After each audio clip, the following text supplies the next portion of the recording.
अस्सलाम वालेकुम दोस्तों, कैसे मजाज हैं आपके। उम्मीद करता हूँ खैर आफ़ियत से होंगे।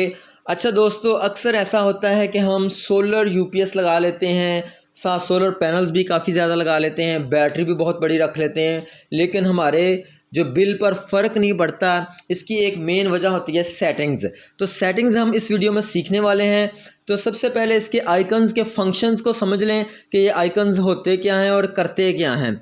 ठीक है, अगर इन फंक्शन को आप समझ लेंगे तो आपको पता चल जाएगा यूपीएस आपका क्या फंक्शन परफॉर्म कर रहा है। ये जो आइकन है सोलर पैनल को शो कर रहा है, इससे ऊपर वाला जो आइकन है वापडा को शो कर रहा है। वापडा से एक सीधी लाइन जो है यूपीएस के अंदर आ रही है इन्वर्टर सेक्शन के अंदर। ये क्या कर रहा है, एसी को डीसी में तब्दील करके बैटरी चार्ज कर रहा है। यहीं से सप्लाई बाईपास होकर हमारे लोड के साथ कनेक्टेड है। तो ये एक सीधी लाइंस के साथ ये सारा फंक्शन नज़र आ रहा है। यहाँ पर क्या हो रहा है, सोलर पैनल पे अभी किसी किस्म का कोई भी लोड नहीं है। यहाँ पर फंक्शन की को दोबारा क्लिक किया है तो हमें 49.9 HZ फ्रीक्वेंसी शो हो चुकी है। अब दोबारा से हम इसको क्लिक करेंगे तो यहाँ पर फीचर चेंज हो जाएगा। यहाँ पर अब 39 वोल्टेज जो हैं वो सोलर के आ रहे हैं, पीवी वोल्टेज 39 आ रहे हैं। अब दोबारा से हमने इसको क्लिक किया है तो हमें अम्पेयर बिल्कुल सिफर शो हो रहे हैं, यानी कि सोलर पर अम्पेयर है ही कोई नहीं, लोड आ ही कोई नहीं रहा है। तो अब दोबारा से हम सारे फंक्शन चेक कर रहे हैं। 26.9 वोल्टेज हमारे बैटरी के हैं और आउटपुट हमारी जो फ्रीक्वेंसी है वो 49.9 HZ है, यानी इनपुट और आउटपुट फ्रीक्वेंसी बराबर हैं। यहाँ पर टोटल लोड का 12% हमारा यूपीएस लोड उठा रहा है और उसके बाद यहाँ पर आउटपुट जो वोल्टेज हैं 212 वोल्टेज आ रहे हैं और उसके बाद 278 हमारे VA यानी कि वोल्ट ज़र्ब एम्पेयर जो हैं 278 आ रहे हैं और 250 वाट हमारा टोटल वाटेज हैं यूपीएस के ऊपर जो लोड इस्तेमाल किया जा रहा है। तो ये सारे इसके फंक्शंस हैं। ये तमाम फंक्शंस आपको दिखाने का मकसद ये है कि आपको पता चल जाए कि आपका सोलर यूपीएस या सोलर इन्वर्टर कौन सा फंक्शन परफॉर्म कर रहा है, यानी आपका लोड सोलर पर है या आपका लोड वापडा पर है या आपका लोड बैटरी पर है। तो ये चीज़ें बहुत इम्पोर्टेंट हैं, इनको ख़ास तौर पर समझ लें।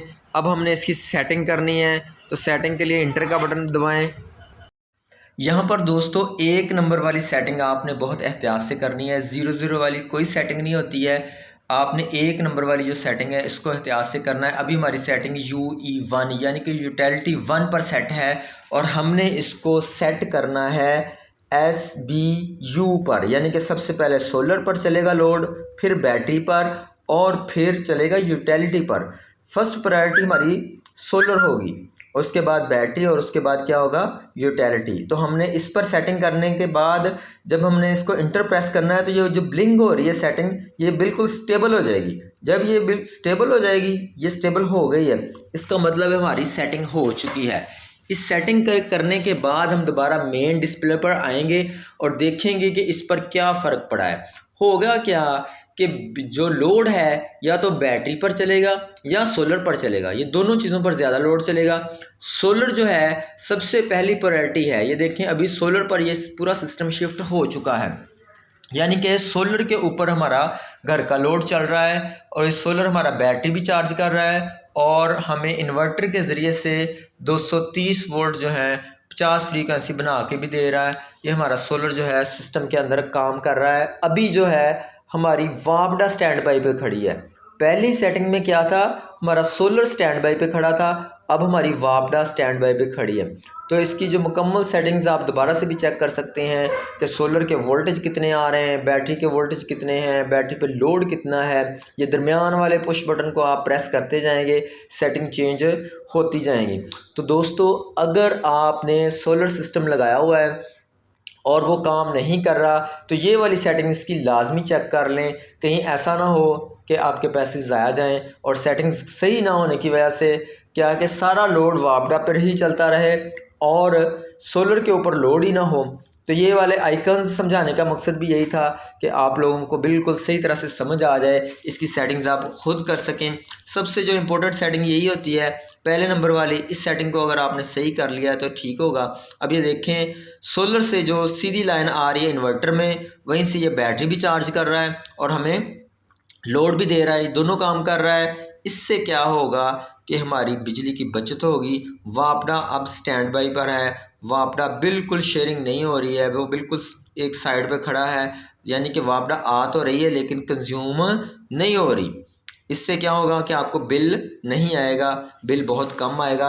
वापडा सिर्फ उसी सूरत में इस्तेमाल होगी जब कि आपका सोलर जो है वो बंद हो जाएगा, यानी कि रात हो जाएगी, या फिर आपकी बैटरी एक लिमिट से ज़्यादा डाउन हो जाएगी। ठीक है, फिर क्या होगा कि आपका वापडा इसमें ऐड होगा और वापडा पे लोड शिफ्ट होगा, फिर वापडा पर बैटरी चार्जिंग होगी।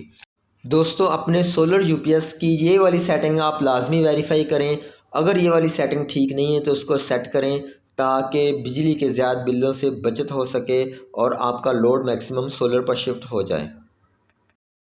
अच्छा दोस्तों, सोलर पैनल्स की मुकम्मल एफिशिएंसी हासिल करने के लिए ज़रूरी है कि इन पर जो डस्ट की ब्रीक लेयर जम जाती है इसकी सफाई भी करते रहें ताकि हमें फुल एफिशिएंसी से सोलर पैनल जो हैं तवानाई फ़राहम करते रहें और हमारा कोई भी लॉस ना हो। इनके सोलर पैनल्स के एम्पेयर्स भी चेक करते रहें। अगर किसी पैनल्स के एम्पेयर कम हो जाएं तो फिर उसकी जो केबल्स वगैरह के जॉइंट चेक कर लें कि जॉइंट्स अगर कमज़ोर होंगे तो इससे क्या होगा कि आपके सोलर की जो कारकर्दगी बिल्कुल कम हो जाएगी, और कारकर्दगी कम होने की वजह से जो है वो बिल भी ज़्यादा आएगा और सोलर काम भी पूरी तरह से नहीं करेगा। Thank you so much for watching.